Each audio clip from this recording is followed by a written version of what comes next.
Urbanização no Império Russo. Na realidade, em matéria de desenvolvimento, a Rússia não era diferente do resto da Europa. Nos séculos X e XI, o país experimentou uma grande evolução urbana. Já no século XI, existia água encanada e sistema de esgoto em Novgorod. No século XVII, em Moscou. Nessa época, já existia critérios sanitários na manipulação de alimentos e nos procedimentos das Forças Armadas. No século XVI, Ivan IV emitiu um tratado que indicava regras sobre a higiene da casa, a lavagem da louça e da comida. Foram publicadas cartilhas de práticas de cidadania para crianças, com dicas sobre higiene pessoal e prevenção de doenças. Em 1581 foram criadas farmácias. Com a Alemanha, a Rússia foi um dos primeiros países a se preocupar com a higiene. Em 1865, as faculdades médicas e cirúrgicas de São Petersburgo, Kiev e Kazan se pronunciaram sobre a organização dos serviços de saúde. A primeira estação sanitária foi inaugurada em 1891 em Moscou. Outro aspecto pouco divulgado é o pioneirismo russo em matéria de iluminação elétrica. Tudo isso graças ao engenheiro elétrico russo Pavel Yablokov, um engenheiro militar, inventor e empresário que criou a vela Yablokov, um dispositivo de iluminação elétrica. Essa iluminação foi testada pela primeira vez na primavera de 1874, sendo aplicada no trajeto de trem entre Moscou a Crimeia. Mas a iluminação não foi o único avanço no campo elétrico. A eletrificação nos transportes também foi algo bem precoce na Rússia. Já em 1876, Fyodor Pirotsky realizou experiências em transmissão de energia elétrica ao longo dos trilhos. E em 1880 foi instalado o primeiro bonde experimental em São Petersburgo.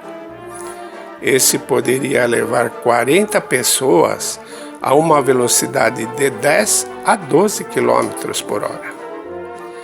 Já em 1879, ocorreu a primeira chamada telefônica de longa distância da história da Rússia.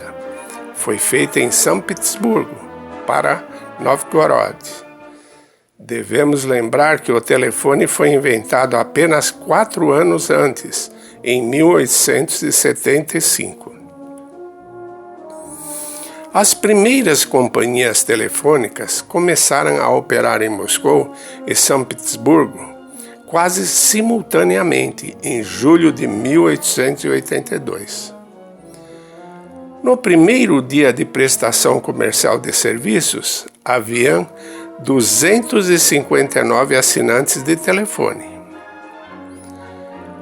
No final de 1916, havia 3,7 telefones para cada 100 moscovitas, mais do que em grandes centros comerciais europeus como Hamburgo.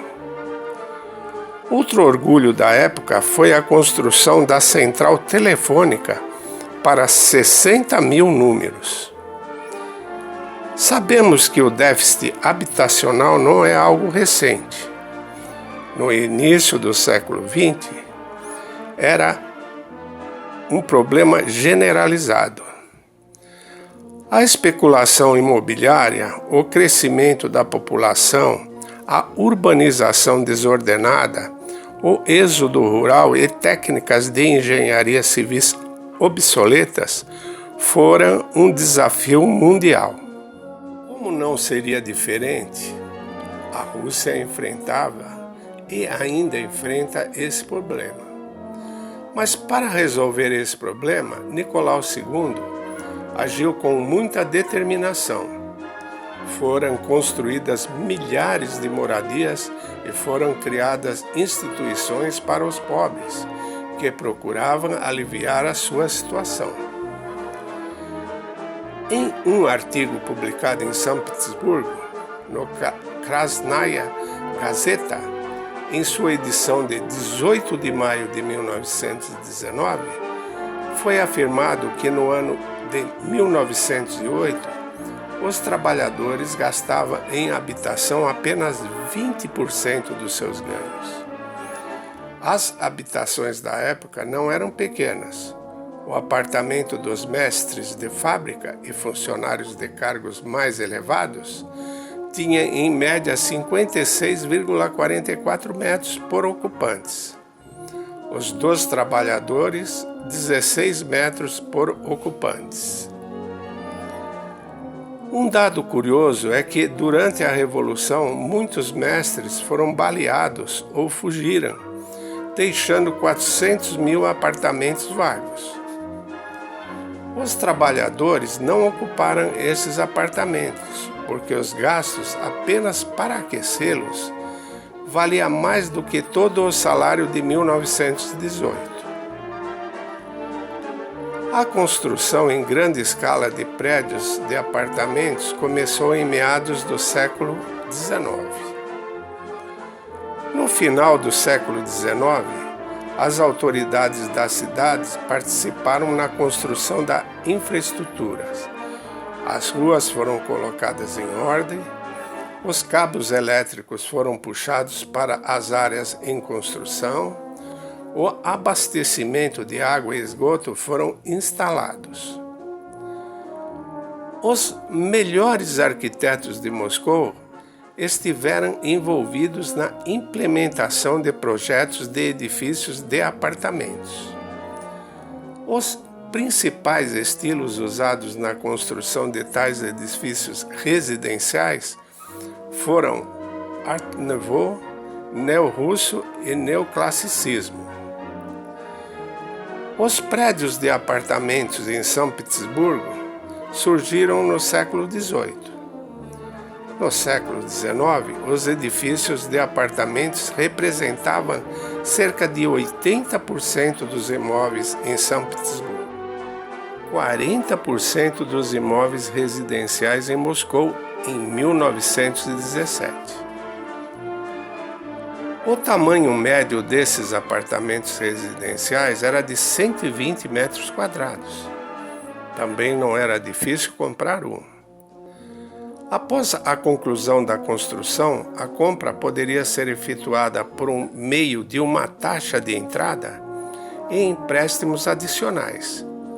Esses imóveis eram hipotecados na Sociedade de Crédito Municipal.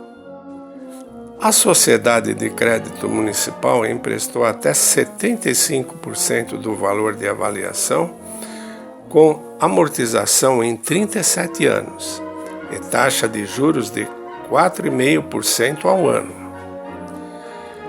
Em Moscou, o prédio mais alto tinha 10 andares e em Kiev, 12 andares. Pelo menos 3.000 edifícios foram construídos em Moscou. Os prédios da Rússia tornaram-se os mais altos da Europa. Na época de Nicolau II, já estavam equipados com elevadores, esgotos, abastecimento de água, aquecimento central, comunicações telefônicas e elétricas e outras necessidades. O edifício civil pré-revolucionário mais alto foi o edifício da Central Telefônica, erguido em Moscou em 1908 e tendo uma altura de 78 metros. O tema desse vídeo foi uma sugestão do nosso inscrito Marlon Gabriel Santos Soares. Você também gostaria de sugerir um tema para os próximos vídeos? Deixe nos comentários. Sua participação é muito importante. Quer saber mais sobre a Rússia Imperial? Inscreva-se em nosso canal e ative as notificações. Não se esqueça do like. Até o próximo vídeo.